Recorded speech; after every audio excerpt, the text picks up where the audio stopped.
Welcome back everyone to another episode of Vegetarian Cooking with JJ. I put myself up for a challenge by making a vegan gluten-free challah.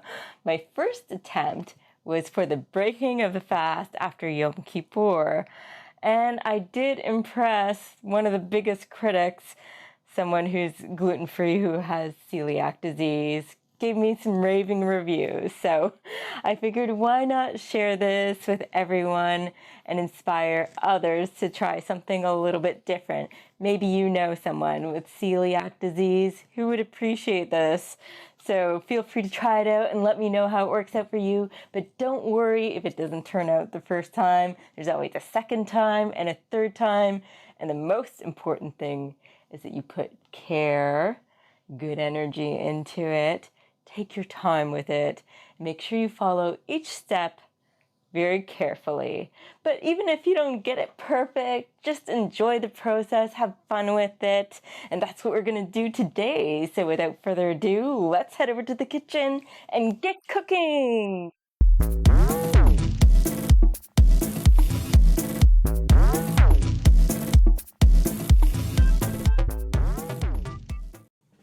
First of all, I'm adding 2 1/4 teaspoons of yeast to this mug and 1/4 teaspoon of raw sugar. 1 cup of hot water. 95 degrees Fahrenheit to 110 degrees Fahrenheit is ideal. Give it a gentle stir and we'll let it rest for 5 minutes or until it's well bloomed.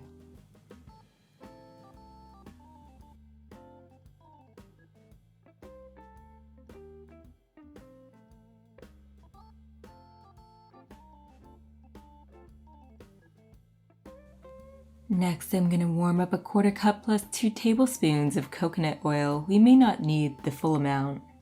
Sifting 3 cups of our Bob's Red Mill gluten-free flour into this bowl now.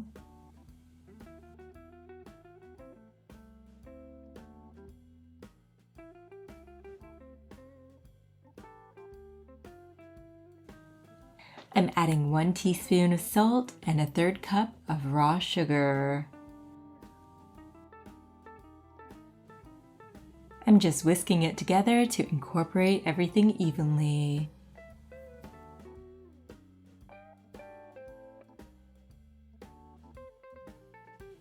You can see the yeast mixture has become quite frothy. I'm adding 2 teaspoons of baking powder to this dish, an important step not to be missed, and 3 tablespoons of melted coconut oil. I've allowed it to cool so it's not scalding hot, and 3 tablespoons of warm water and mix it up. I'm going to reserve an additional tablespoon of coconut oil for the mixing. Now we're going to go ahead and add our wet ingredients to our dry ingredients. You can see I made a well in the center. So we are adding our baking powder mixture and our yeast mixture.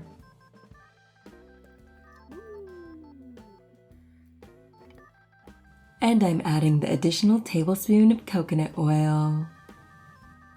I'm mixing it with this wooden spoon until it all comes together, and then I can switch over to mixing it with my hands.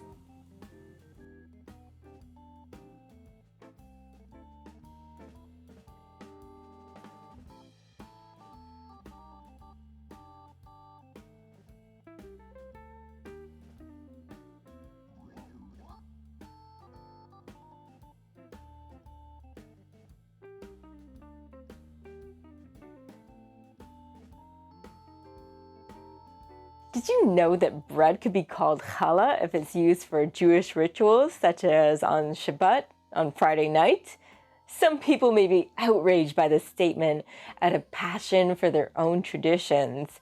However, in many countries all over the world and throughout history, challah was not always that braided sweet egg bread that everybody's so familiar with.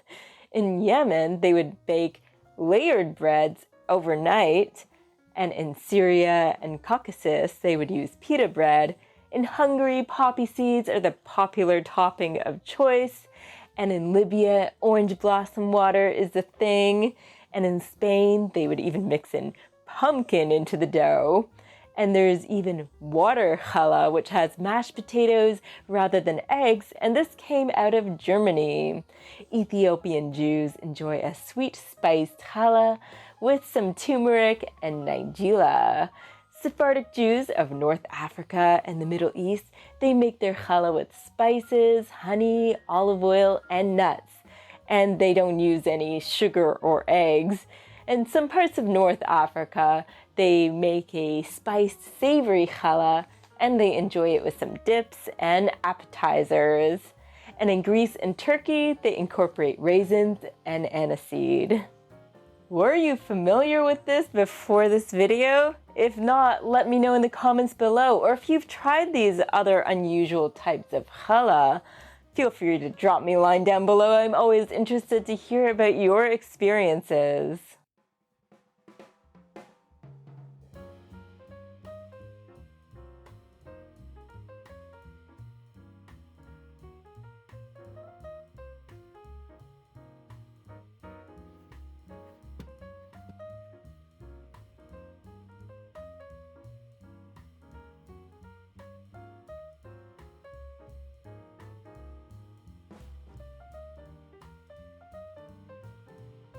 I'm just coating our bowl with some coconut oil that came from the original dish. And I'm placing our dough back in, and I'm going to cover it, and we're going to let it rise for 2 hours. You're welcome to leave it longer if it hasn't grown much. We're uncovering it after 2 hours and it has grown. It's not a big difference. I'm just going to roll it out anyway. So we'll flour our work surface, and I'm going to cut it into 3 equal pieces.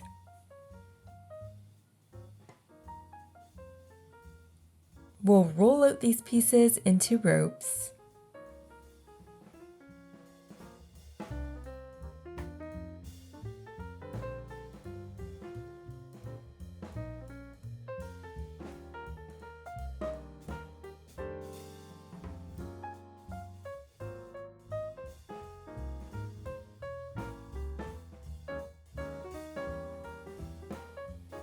I've coated our baking pan with some coconut oil, so it's ready to go when we're ready to bake our challah. I'm pinching our 3 ropes together and we'll start braiding. You may need to make adjustments along the way, just pinch it together if it falls apart. It's simply the nature of the gluten-free dough. Fun little fact, it was in the 15th century in Germany and Austria where the braided version of challah came about and became popularized.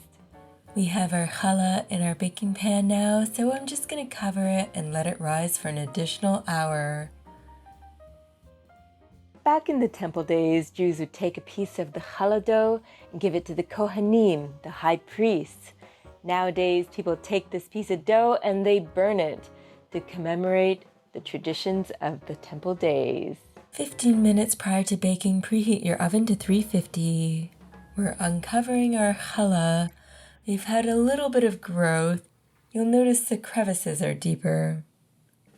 We have our almond milk, and we're going to coat our challah generously. This will allow for some browning during the baking process.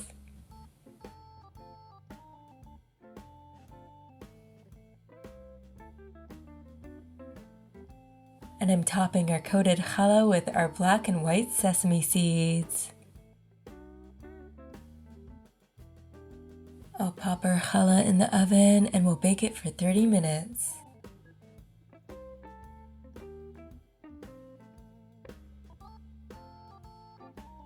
Our 30 minutes is up, so I'm going to go ahead and coat it with some coconut oil. I'd like to see a little bit more browning.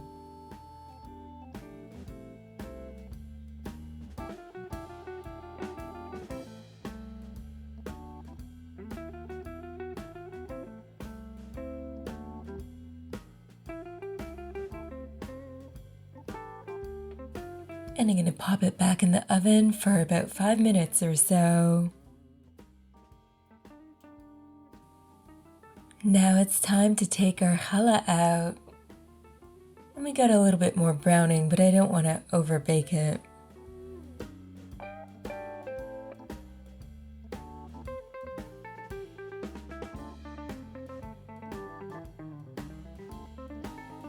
So now it's time to cut it and try it.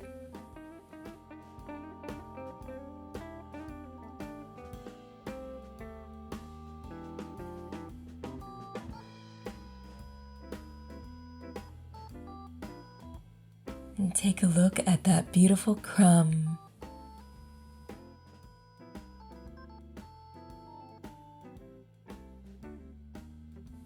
Beautiful texture, and I'm sure it is a beautiful taste.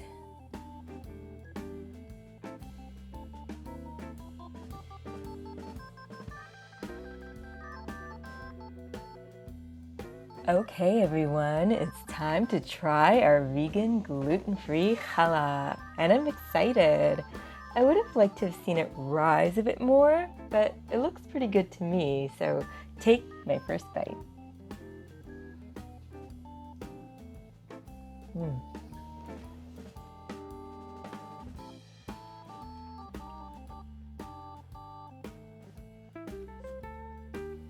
It has a great texture, great taste. I'm satisfied with the way it turned out overall. Aside from it not rising so big, it's good.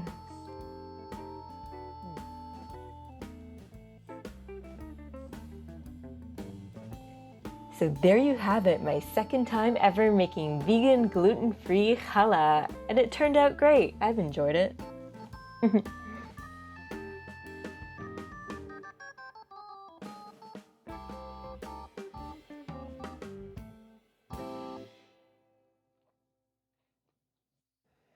I'm sure Shimmy will enjoy it once he gets to try it as well. If you like this video in any way, shape, or form, hit that thumbs up button, subscribe to my channel, hit the little bell notification icon so you don't miss a single video. This is JJ signing off, keeping things interesting in my kitchen and in yours. Bon appetit!